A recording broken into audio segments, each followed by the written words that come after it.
Maaari nga bang katakutan si Leorio ng mga mas malakas na non-users? Ano ang mga posibleng maging potensyal na ability niya pa pagdating ang panahon? Pag-uusapan natin yan sa video ito.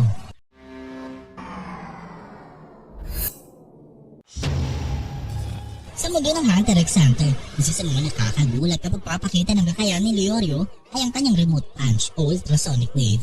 Sa unang tingin, maaaring hindi mo pa malakas si Leorio kumpara sa mga mas sikat na hunter tulad ni Nagon, Kilowatt, Kurapika.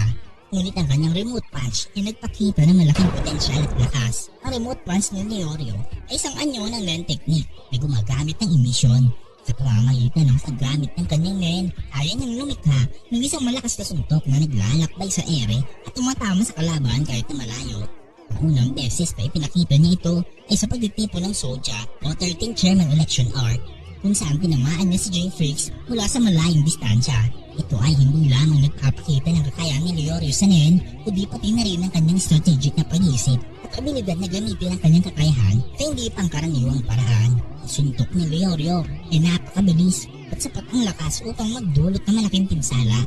Ang ganitong uri ng kakayahan ay nagpapakita ng versatility at flexibility ng NEN techniques. Paano ang isang medical na profesional na tulad ni Leorio ay nagawang i-convert ang kanyang kaalaman sa pisikal na mundo ng labanan. Kayang ito ay hindi lamang ang simpleng atake, maaari itong gamitin sa iba't ibang sitwasyon tulad ng pagsurpresa sa kalaban, pagprotekta sa sarili mula sa distansya at kahit sa pag-rescue ng mga kasamahan mula sa panganib. Tungkol naman sa hinaharap ng mga NEN abilities ni Leorio, maraming posibilidad ang maaaring mangyari. Bilang isang doktor, malaki ang tsansa na mag-develop pa siya ng iba pang techniques na kinalaman sa pagpapagaling at pagsuporta. Ang isang halimbawa nito ay ang potential ability na makapagpagaling ng sugat mula sa malayo. Gamit ang parehong prinsipyo ng emisyon na ginagamit sa kanyang remote punch, maaari rin siyang mag-develop ng abilities na nagbibigay ng buff o pampalakas sa kanyang mga kasamahan. Nagpapakita ng kanyang papel hindi lamang bilang isang mandirigma, kundi bilang isang mahalagang support character.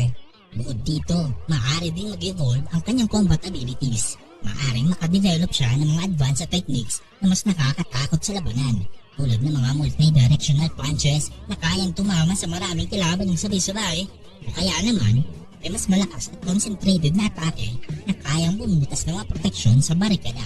Sa kabuuan, ang remote punch ni Leorio ay nagpapakita ng kanyang potensyal at posibilidad ng kanyang pag-unlad bilang isang hunter. Sa pamamagitan ng pagsasani at karanasan, tsak na mas lalo pang lalakas at magiging versatile ang kanyang NEN ability sa hinaharap. Sa bawat laban at misyon, si Leorio ay patuloy na magpapakita ng kanyang dedikasyon at lakas.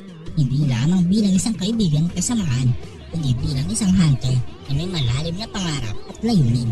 Kung nagustuhan ang video nito, huwag niyong kalimutang mag-like at subscribe and hit the notification bell button para updated kayo palagi sa ating video. Maraming salamat.